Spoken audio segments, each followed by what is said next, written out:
Back right. to the book. I have Back. a point. I have a point. I have a point. So you know how I said I have a point. the fucking I have welcome back. This is episode 3 of the Black Swan, where me, Shane, and Joe are talking about the third part of Nassim Taleb's book. This section is titled "Those Gray Swans of Extremistan." This week we're switching it up a bit, and we're going to try and do this practice where we each come to our calls with, a couple points that we want to talk about. The first thing that I wanted to bring up today was his whole 80-20 rule, or not his critique of the 80-20 theory, and how in reality, like, it's actually like the 51 theory, because once you start breaking down that 80-20, like after the first branch, then that 20%, you break it down, it's 80-20 there, and you break it down again and again.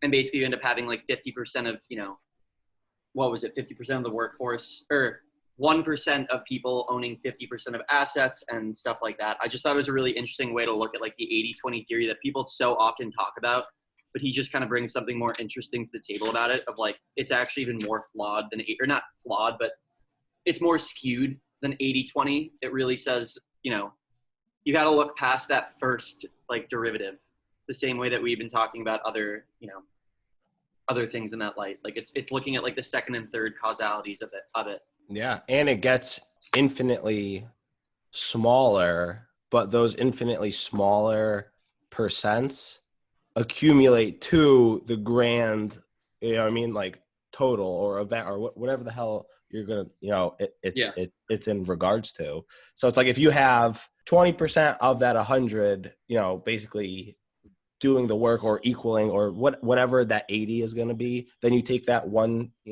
deviation further.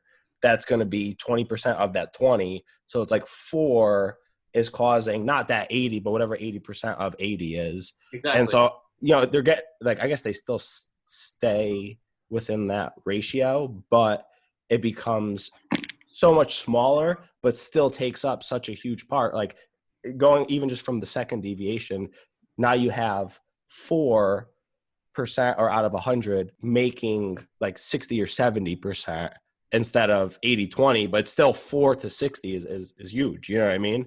And I think that the further down you go, the more impactful they are, but the harder they are to spot as well, which I think that's at least what I got, what he was getting at was that why it's kind of like flawed like that in that sense is, we don't go extrapolate layers deep like you said, like he said. He's basically saying that people haven't taken it far enough.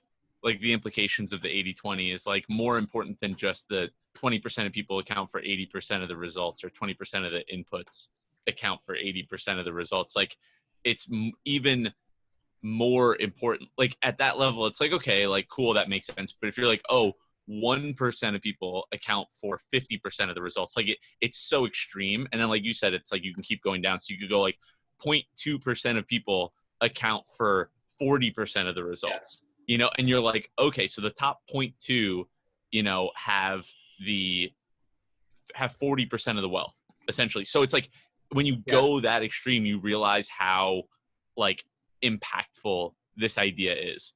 And whereas like 80-20 just kind of feels like, that makes sense, but it's easy to like gloss over. But it's just basically saying like, we're really good at taking things at face value, and we should stop doing that. And it's exactly like, all right, 80% of value of like the net worth of the world comes from the top 20%. Like, yeah, oh shit, that's kind of crazy. But then when you actually start to break it down, you're like, 50% of the wealth comes from the top 1%. And then as Shane said, 40% comes from the top 0.2%. Like that's like really understanding how insanely skewed things are. Well, if you think about it, it's like if you like the average, like a person making 100K a year could be in the top 20% of the world, which so like they would be lumped up into them. But then if you look at that group, you have somebody making 100K is in the same group as fucking Bezos. You know what I mean? So it's like, then you take it like a layer down. Now that person gets cut out, but good old Jeffy's still there, and, Warren B and the regulators. But also, I just thought it was, he like dropped a little thing in here, like, cause he likes to go back to like book sales as an example. And he said it's even worse if you focus on literary nonfiction. 20 books of close to 8,000 represent half the sales. So 20 of 8,000 represented 50% of the sales of literary nonfiction. That's disgusting. Insane. Yeah. That's like Harry Potter. I wonder what number, like, those are 7. 1, 2, 3, 4, 5, 6, 7. Yeah, right. You take that fucking into consideration. I wonder, like, you take that book sales comparison and you extrapolate down like another level. How many of those 20 books accounted for that share? And it probably, it whittles its way down, definitely. I think that actually kind of flows into, something I want to talk about with like the fractals. I wanted to bring it up for 2 parts. 1, I found it like semi-interesting, the stuff I did understand. And like 2, there's like some stuff I didn't fully grasp. So I was like, I figured we could kind of like, flush it out and figure it out. Because I guess like the overall, concept of it is talking about how these geometric patterns called fractals basically are found in nature, not easily. By being able to, find these or find, mechanisms or whatnot that are fractal, it could help you, I don't want to say predict black swans, but conceive that they're even possible. Yeah, that's So basically it's just the repetition of geometric patterns, and they could go infinitely smaller. And they said they had a self-affinity. So as you go layers deeper, they don't all look identical, but they resemble each other. And it helps give you an idea of like the bigger picture of the whole. So I guess by being able to spot things that have fractality, you would then be able to at least say this has the potential to be a black swan. Because he said, where did he say it? He said, if a mechanism is fractal, that means it can deliver large values. Therefore, an incidence of a large deviation is possible. So basically, we should be more aware, more conscious of things that are fractal. Is kind of like what I was getting from that. I think that one of the things that's interesting is like there's this chart. I don't know if I can actually get it to be visible.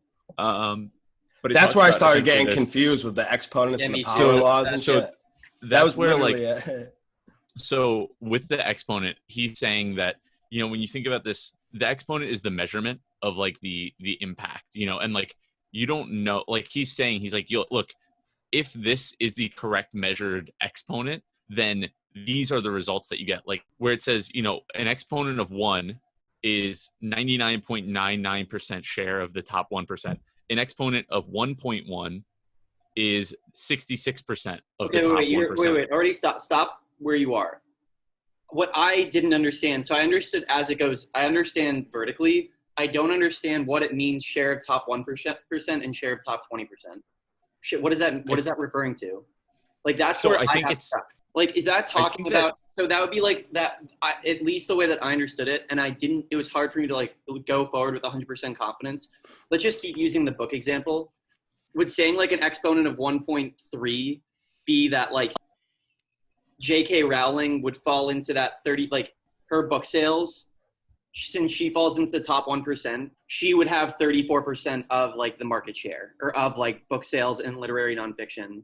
And then her and like the other, big name people, which is the top 20% at an exponent of 1.3 would have a 69% share of the market.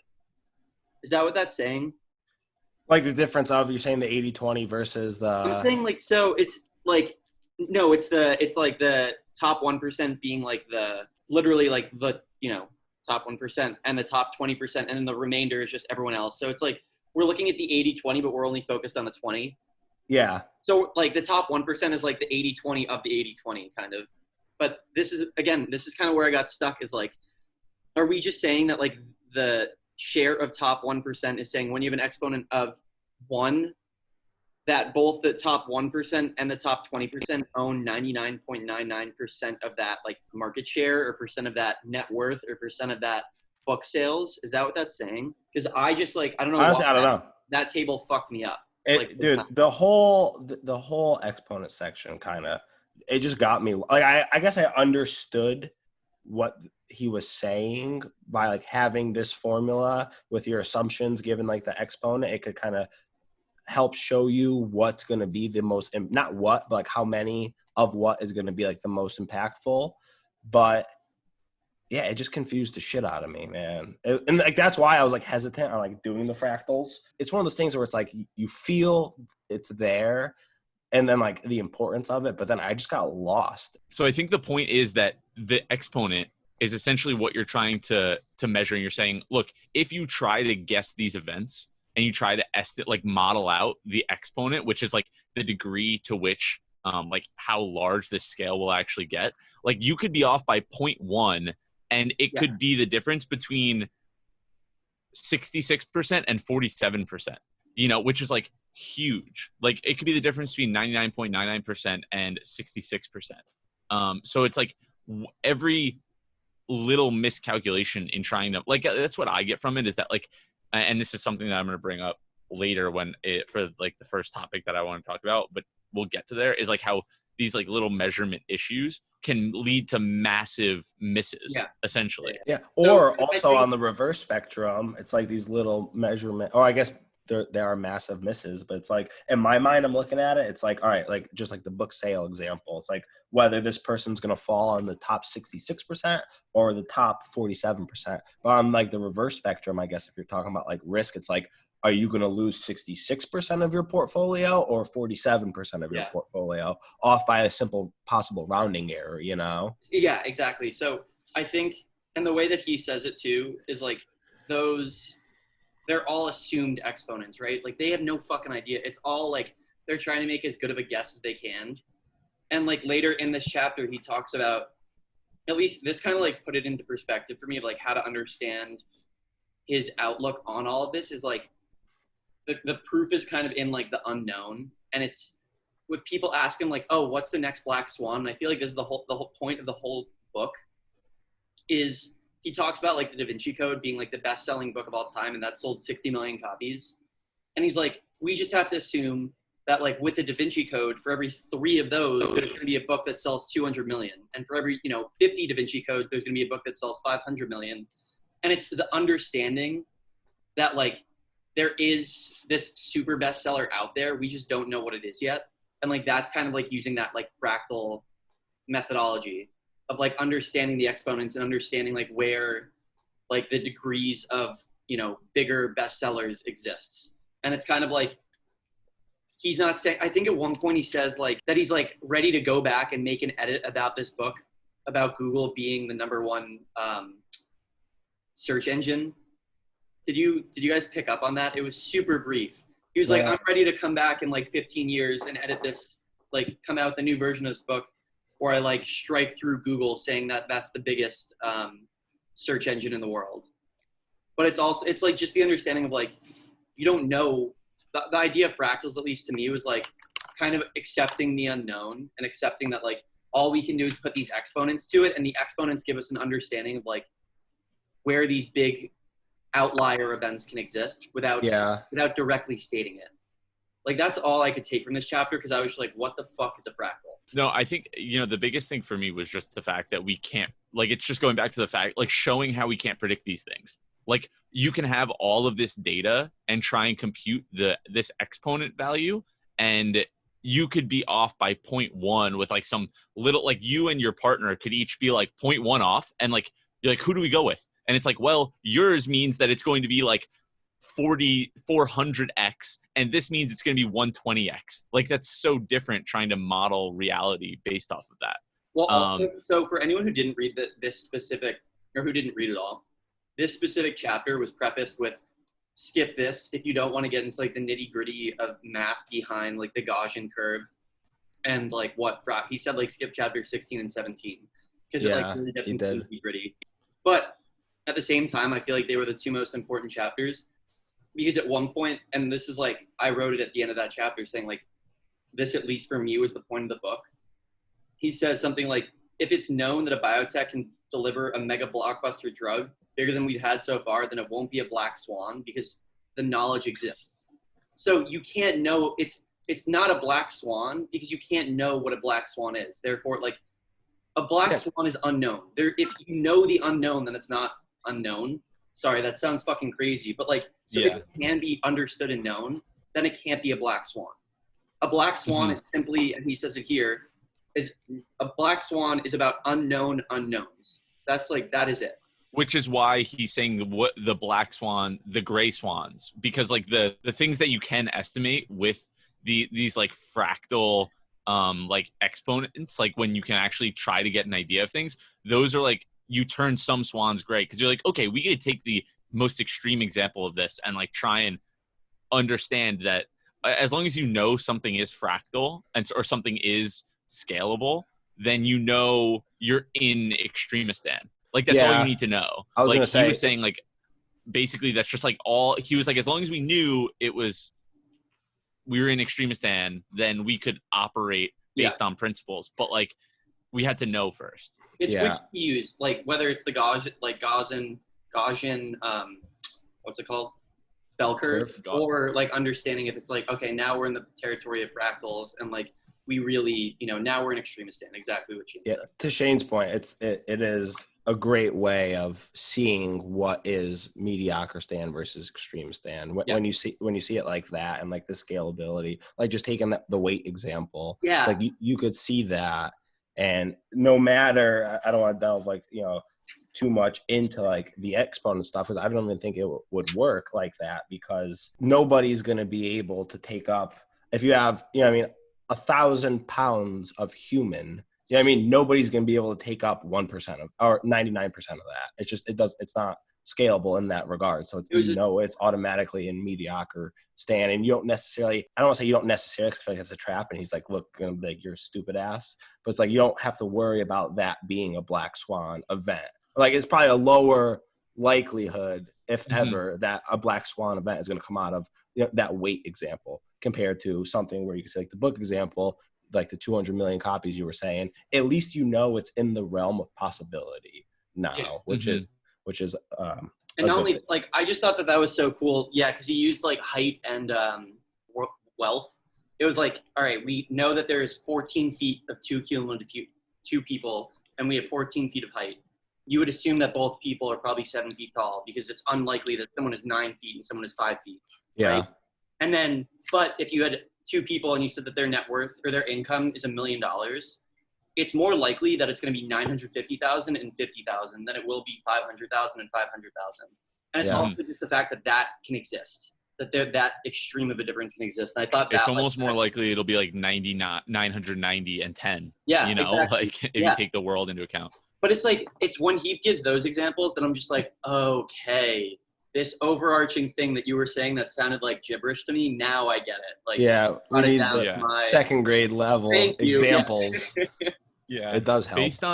Based on this exact topic, like I think my point that I wanted to bring up is basically like the bell curve's vulnerability to measurement errors and why you can't model risk using a bell curve. Because basically there's this one part on page 232, and I'll try to read through this without lagging. We'll see how that goes.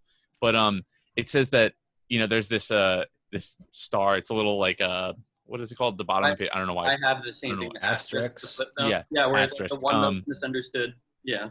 Yeah, it says one of the most misunderstood aspects of a Gaussian is its fragility and vulnerability to the estimation of tail events. The odds of a 4 sigma move are twice that of a 4.15 sigma. The odds of a 20 sigma are 1 trillion times higher than those of a 21 sigma.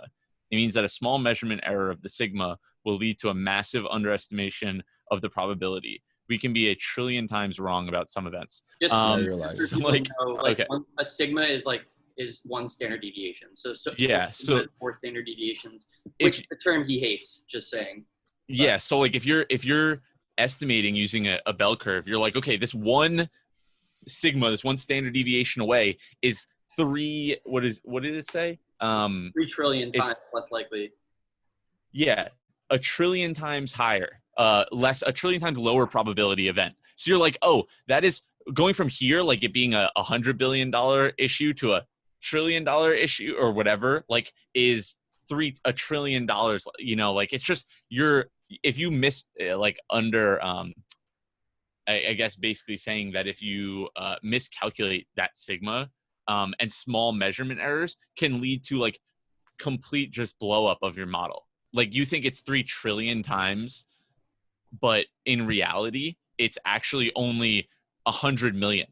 And like, so if you're that wrong, you have to, like, you're completely modeling reality, like everything completely false. Like you're going to blow up. Well, you and know? it's that, and it's also like statisticians and economists won't even take something into consideration that is that many standard deviations away from reality because it's like too uncertain or too unlikely to happen. So they Well, don't if even you're talk about. right, well, if you're Oh, right, wait. and if you're correct that there is 1 in trillions of odds of this thing happening, if you're correct, then you like it's like his, you know, people will say like, oh, well, then why do you get on an airplane? You have risk of ruin there. And it's like, well, we know for a fact that the odds of a plane going down from like turbulence and nothing like crazy extreme is like 1 in trillions. So like you can get on a plane and like know that you're okay, versus with these events you're miscalculating. Like the risk is actually 1 in a million. It's not 1 in trillions like you think it is, that the 2008 financial crisis is going to happen. It's like 1 in a million or something. Well, So like it's the miscalculation of the risk that causes yeah. people to then blow up. Well, Let me so, ask you yeah, this. but you're also. I feel like you're jumping ahead. Like it's the point being is like the Gaussian bell curve isn't reliable because you can be off so significantly with such a little, you know, estimation error. And it's funny, like I just thought the whole thing with like the German franc or whatever the bill was, that it has the bell curve on it and has a picture of Gauss on it.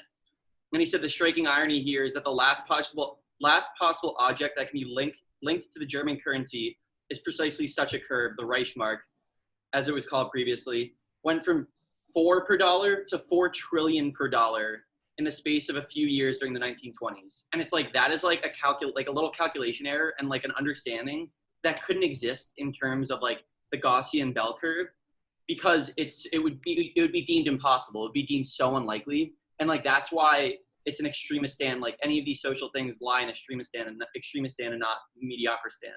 And it's like that's why Yeah. we can't rely on this. I was gonna say, is the plane crash example, is that something calculated in Mediocristan, and I that's why think you that's could say Mediocristan. with a safe assumption that we know the odds, like, you know what I mean, like that whole thing. I guess like figuring out like where one lies is like super important, because it's like you almost want to be like, my first reaction was like, how can you safely say that the odds are 1 in 300 million or 3 trillion or It's whatever the definitely hell? not even close to trillions, by the way. It's Well, definitely I know, but that's tens of millions or something. But I think that it is mediocre stand in the sense of you have so many flights, right? And it's not like 1 out of every like 15 crashes and everyone on board dies. And you actually have like this incredibly statistically significant base that it would require like what would the extreme be? You know, like there's no like long tail, or there's no. Well, it's not scalable. It's not. Yeah. It's not like if one plane crashes, 5,000 planes crash. Well, You what know, if like I mean, 9/11. the computer controls, or like No. what? I don't know. Like, what if something did happen? well, yeah, that's different It's though. like, That like a terrorist That's the event is a black black swan event. swan, but it's different oh than yeah. Then the like plane just yeah, mechanically which, failing. Like an EMP goes off, right? Yeah, exactly. All planes Yeah. in the sky have no control. Yeah, I don't know. That's a good question. Yeah, the whole scalability thing was wild. Though. yeah, but that's not like the plane itself. I don't know. It's like I don't know. It's weird. But no, so even before like he goes into like the craziness of the fractals, Joey, he does like in Shane's example where he talks about the bell curve. He then gives examples of like what it would look like in like fractal math of the same thing of like, wealth distribution. And it makes way more sense. Whereas like wealth distribution, assuming Gaussian law, is if you start at 1 million, it's 1 in 63, same as before. By the time that you get to 8 million, which is 4 degrees away, it's 1/16 billion trillion. Like I don't even know the number. It's because the scaling just gets so fucked. Like this is how big the number is. It's like absolutely massive on the bottom. It's just giant. And that's going 3 deviations away from the number versus like using fractal wealth distribution with large inequalities. Like by the time you get to 640 million, it's only 1 in 40,000, which is like a bit more realistic. I think that's also wrong, but it just, again, getting a better understanding of like, how do we, he probably hates the idea of forecasting in general, but how do we do it if we're going to do it more accurately and not rely on this fucking bell curve that just doesn't reflect what goes on in a very social, non-standard world.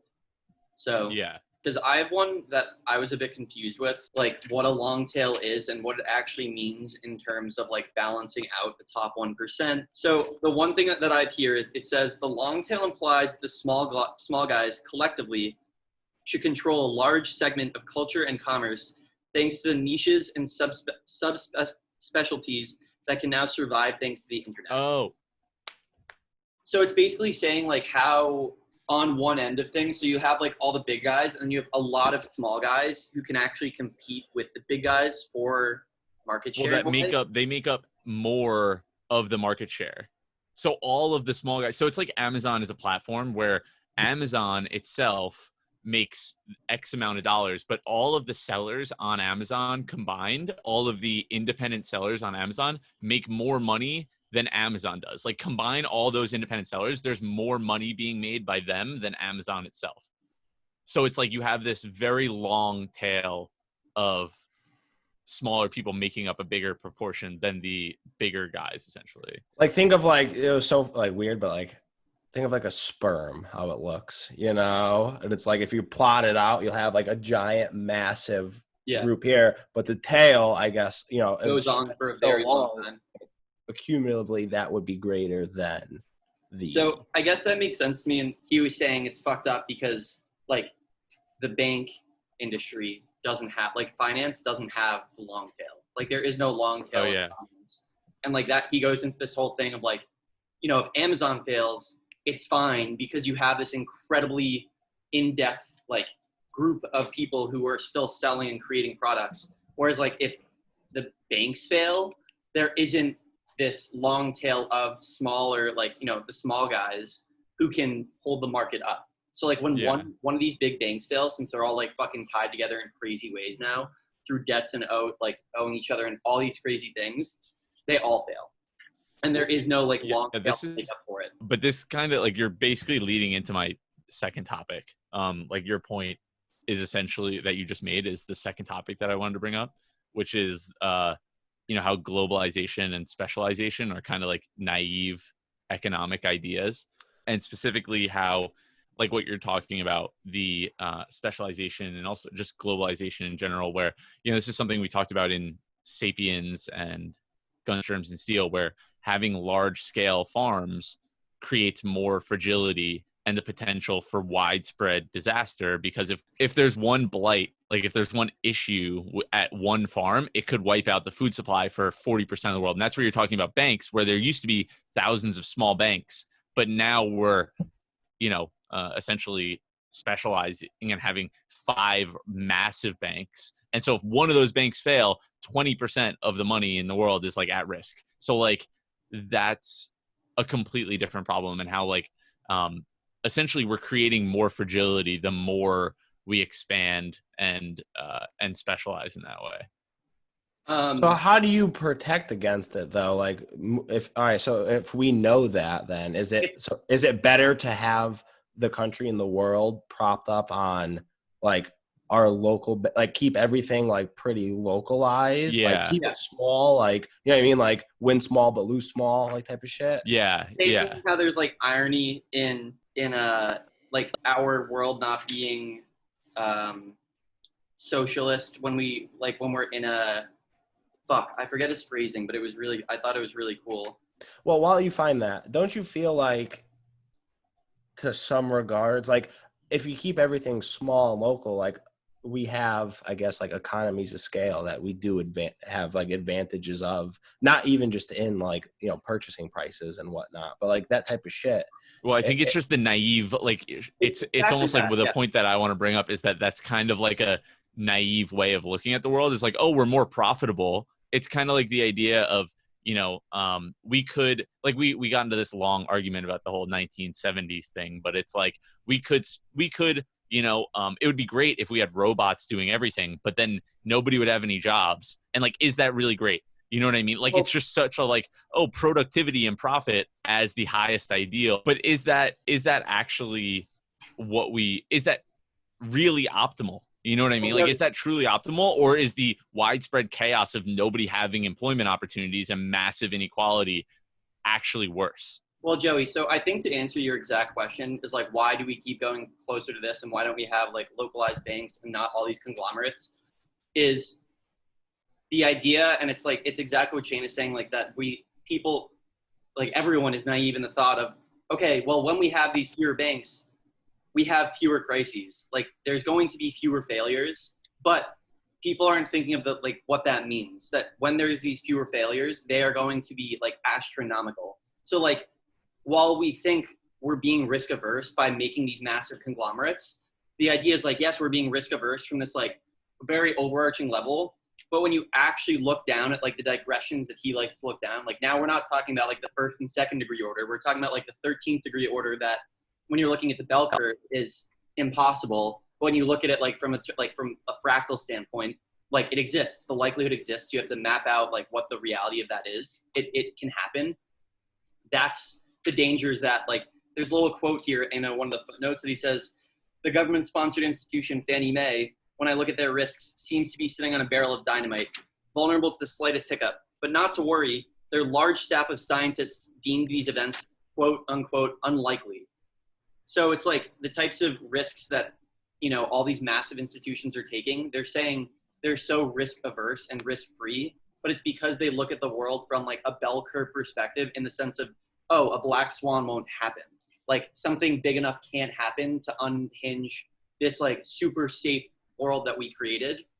Whereas if we didn't have this super safe big conglomerate, you'd have these failures of small banks happening all the time, which is bad, but it's not as bad as having all the banks fail at once, which is very unlikely, but it is possible. Yeah, I guess that's what I was thinking. It's like I guess like the larger, you know, things become interesting, like the banking example, like the worse the black swan is, Yes. but the greater it has to be to take it down.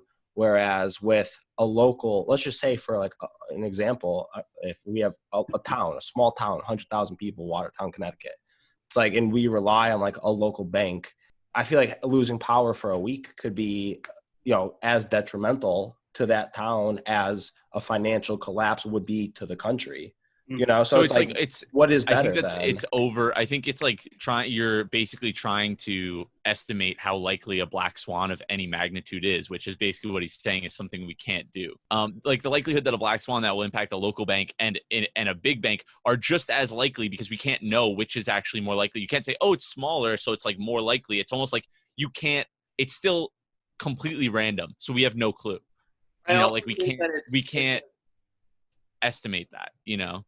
Yeah, but don't you think more factors could, maybe I'm just getting hung up on like a physical small like location, but don't you think more factors could be considered a black swan? Either way, something is going to hurt the big bank. I think you're no, totally, like, totally. Let's say that the small bank in your town fails, right? Like let's not say like, you know, power goes out. Let's say like your bank goes under and you have all these people who are fucked. Well, luckily the FDIC has like everyone insured up to 250,000 or 500,000, depending on your account in each account that you own. So like immediately, you know, the 100,000 people of Watertown would like experience a very scary, like, fuck, like our world might be ending. But in the end, like the reality of it is like, oh, it's all governmentally insured, and this bank might not get a bailout, but another bank will come in and you guys will get the money back. It will be insured. But it's like this scary event that like fucks. I mean, think about like the bank that 100,000 people go to, that probably employs like 500 people. Those people would be without jobs. Versus, which is like that event is more likely than if every small town in the US decided, all right, we're all going to go with Chase. And then if Chase goes down, there's not enough money in the world to make up for the governmentally insured backing of everyone's bank account in the US to be backed to the fullest extent, right? So it's saying like, it is not even conceivable the damage that would happen if a bank that everyone uses were to go under. Like versus one. That's why they get bailed out, right? So it's like, yes, the likelihood is way lower, but the fact that the risk exists is like, it's so dangerous. And it's basically what his whole point is like, we move towards these bigger reliances on these bigger conglomerates. And it's not just banking, it's anything. And as we move towards like big data and like this aggregation, it's also like big cities, right? You could drop a nuke in the middle of fucking Idaho and like, you know, 10,000 people would die. You drop a nuke in Manhattan, 10 million people die. It's like you just start like massing things together more and more and more, and he shivers at the thought of like our over-reliance of doing that, and like that's just humans. Yeah. Well, it's like we learn about this in macroeconomics too. The theory of specialization. It's like if China can produce potatoes and Italy can produce silk and this can produce this, should they all produce all three of those things? Even if one can, like, should everyone make rice even though China has way better, land, like way more fertile land for it? We're taught this in macroeconomics. Like this is like the theory of specialization, that like everyone should specialize and do their thing. And so I just think that like we're being taught this in universities when in reality nobody talks about the impacts of it, like what we're talking about. Yeah, exactly. It's I think the larger thought, and that and I understand why reading this guy's books can really make you look at the world differently. It's like, how do you start looking at things 2 or 3 levels deeper than what it seems like everyone is thinking of? Everyone just thinks on this very base level, like, all right, we see what's happening. Let's think of like, all right, we have one effect. We get that. But it's then looking at like the second, third, fourth, 15th layer effects that like maybe are less likely, but they exist and they are probable, like to some degree. And it's starting to think in that world. And I think like, yeah, as we've come close to finishing the book now, it's like, right, how do you start taking those thoughts into your day-to-day life, and like how do you start what I think is really relevant here is like globalized manufacturing. If you think about how manufacturing is centralized in China essentially, and what risks that entails for the rest of the world. Like we kind of had a scare of it with COVID, with people not being able to get supplies, but we're extremely fragile in being able to get goods. I think your statement is like, all right, with COVID, right? Now there's going to be a fear of importing from China. And like we have this over-reliance of manufacturing. No, not a fear. I'm saying like if China can't make stuff, then nobody's making stuff. I'm not talking like, it's not a fear. I'm not worried about like people importing goods from China. I'm talking about the fact that like if something happens in China like a COVID, then nobody can get goods. Yeah, so we're definitely set up to fail in like that regards. But I guess I'm just, curious on like the alternative, like bring manufacturing, like maybe not bring it like isolated to the US, like everybody produce their own shit, but like you propose just like diversify a little bit more, like more diversification is probably the best in like almost all regards when it comes to like black swan events and hedging your bets and whatnot. I mean, we'd be way better off if we had like half of our manufacturing being done in Mexico, even if people like want to make the argument that we can't afford to do it in the US, like that would be, there's a lot less risk there. Yeah. I mean, but yes, that's saying that that's the same thing with anything. And it's not just manufacturing. It's like, but I'm saying like everything is like manufacturing is just one example of something that's happening at such a insane scale. And one event can topple that over, and the world is, scared. It's a weird place for at least a couple of years when there's not an ease of access to the goods that we're used to, living with. But I guess it's just like, I don't know, it's hard to like wrap my head around, like, I guess like every country doing at least a part of everything for themselves. Like, I'm not saying it's like a bad thing. It's just like hard to imagine like us with like all of our. I mean, dude, you go back to 1970s and that's what we did, or like 1960s, yeah, it was like the car 1950s, 1930s, like that. We did it. But like, why would we get out of it then? If because we can't see these black swan effects happening. Corporations are more profitable when people are doing it in China. Like, it's just a reality. Like, it's way more profitable. It's basically, we make the same fucking mistakes over and over and over again. The CEOs of today don't have to deal with the consequences of 20 years from now. Like, the CEOs of today, they can outsource all the manufacturing and make a ton more money and get big bonuses, and they don't have to worry about everyone else 20 years from now. It's crazy how like performance incentives could lead to something as potentially catastrophic as this. You know what I mean? As like, oh, like you have to hit your numbers, you have to cut cost, and moving shit to China will lower your cost of goods sold by 50%, let's say, and you're gonna make $1 million off of that, or 10 million, or like however the fuck much these people make. Why would you not at that point? Well, Taleb talks about the bankers like with the same thing. It's gonna keep happening it'll keep happening where you have the banks, they'll just keep going and going and going until they're too big to fail. They'll fail. then one person goes to jail and no one's ever held accountable for these things except the taxpayers, right? So what ends up happening is people can just get crazy rich doing this fucked up process over and over and over, and it'll happen like century after century after century until people are actually held accountable for making these decisions on behalf of, like the general population.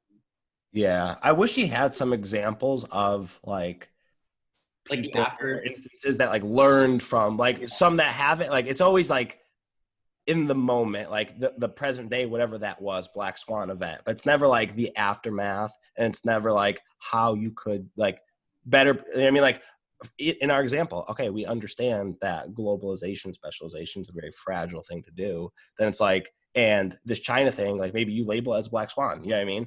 But it's like, how do we then like learn from that? And like, I guess like he would have to like, yeah. I mean, on, like very different scales on like very different issues. I think that part 4 is like how to get even with the Black Swan. So my guess is like he kind of talks about it there. Yeah, I don't know. Was there anything else you wanted to go on that point, Shane? No. I just think that that's one of the like mental models that like I think about a lot in terms of like, when just like the farming example, like it's the reason why I brought that up when we were talking about sapiens or whatever, like centralizing farming and how that creates massive potential issues, One of the points I wanted to talk about, though, it was actually in the beginning of the section. It was when he talked about the cumulative advantages and preferential treatments and that. I really liked it because it's something that you see a lot every day, and just to rehash it, it's like the cumulative advantage is just basically by being well, it's just that like your successes or whatever compound over time, but by being lucky in the beginning and having a good break, then that is what sets you ahead and being able to then compound on itself. I mean, it's just like simple math, you know what I mean? If one number is compounding earlier than the other, it's always going to be a greater number. It's so interesting. Yeah. Social media came to mind for like both of these examples. And for the cumulative advantage, it's almost like if you were one of the first people on Instagram and you're just posting and you're using hashtags, like that is, I mean, it's still how people find you, like with hashtags, but there was so much more exposure right when it first started that if you started to gain a following quickly, it would be a lot easier for people to then follow you. I mean, that goes into the preferential treatment. And it's basically that like people will like swarm to what they're familiar with. So it's like if you on a personal level, it's like if you use like a certain word a lot, like it's always easier to use that again. It's like why like they say about lying. You know what I mean? Like it's easy to lie. It's easier to lie a second time. Like shit like that kind of it just builds up. But where I was thinking about it, it's like for Deep Roots, when we were on Instagram, we like made the decision to buy like 1,000 followers, let's say. And the thought behind it was that it's like, hey, we have like 100 right now. People come to your profile. They don't really, they see you're like, oh, it's 100. That's it. Like compared to all these other huge accounts, like I'm just not going to follow it. Like, and you can have great content. But we were like, if they go to a page and they see 1,000 people following it, then it's easier to get that herd kind of mentality out of that person. Be like, oh, well, so many people follow this. It has to be great content without even necessarily looking at it, And I think both of those things play so much into like personal day-to-day shit as well as like societal day-to-day. I mean, he talks about it's like when people move to cities, like somebody's more inclined to move to a city where there's a lot of people instead of a city where there's, fucking 10 people. Yeah. And I think it presents itself in like a lot of different cases. Hearing you phrase it like that kind of makes me realize like, is like Instagram a dying social media platform versus like a TikTok? Whereas on Instagram, it's not easy to go viral. Like, because when you scroll on your page, you're just looking at the people you follow. And like you have to go out of your way to like that second tab, which I literally never use to like look for new content. Oh, the Explore. Yeah. But then it's TikTok, just like endless thirst traps. Then you have TikTok. That's literally like all content, and it's not based on who you follow. And like my thought when you were saying this is like for like, let's say for Deep Roots as an example, for you guys to go viral once is really hard. But once you go viral once, it's probably easier to go viral 10 times from 1 to 10 than it is to go from 0 to 1. And it's like based on all the things that you said, like preferential treatment based on like what is it, compounding, whatever the term is. Cumulative advantages. Yeah, cumulative advantage. But like that's what TikTok banks off of. Like that's exactly what that social media platform is. Well, like, and it's just like, yeah, well, that whole For You page is everything. That's what makes it. And that's why it's like, I mean, dude, right when it came out, like I'm not saying like I wish I was on it, but it was, I don't want to take anything away from her, my cousin, but like anybody could have been a Charlie D'Amelio, you know, not anybody, but you know, she was right, exactly, right place, right time, cute girl, she could dance well, like it made sense. But how many of them are out there on TikTok? It's just that like she got lucky. At least this is like what I'm, you know, like she got positive lucky. black swan. Yeah, exactly. And then boom, and now she's Charlie D'Amelio. You know what I mean? So like her life, it's just gonna keep compounding onto itself now. Like you said, the virality thing, it's like a lot easier to make. I don't know about a viral post, but I get what you were saying about that. But it's like it's easier to make a fucking $10 million off a million than it is from 100 out of $1, you know? No, but the whole cumulative, what is it? I don't know why the fuck advantage or preferential treatment. He talks about his example was like the scientists and like their, you know, being in like referenced in works of like peer-to-peer articles. Yeah. But Malcolm Gladwell writes about it in Outliers. And it's like there's a crazy one with hockey players. And if you're born in the months of January, February, March, you have like an 80% more likely chance of making it to the pros than if someone born in any other month. Because when you're young, the way that the youth leagues work is it's based on age. So people who are born at the earlier parts of those years, by the time they're 6 years old, they're 6 months to 9 months older than someone born in December, 9 months to 12 months older than someone born in December. So they're physically bigger.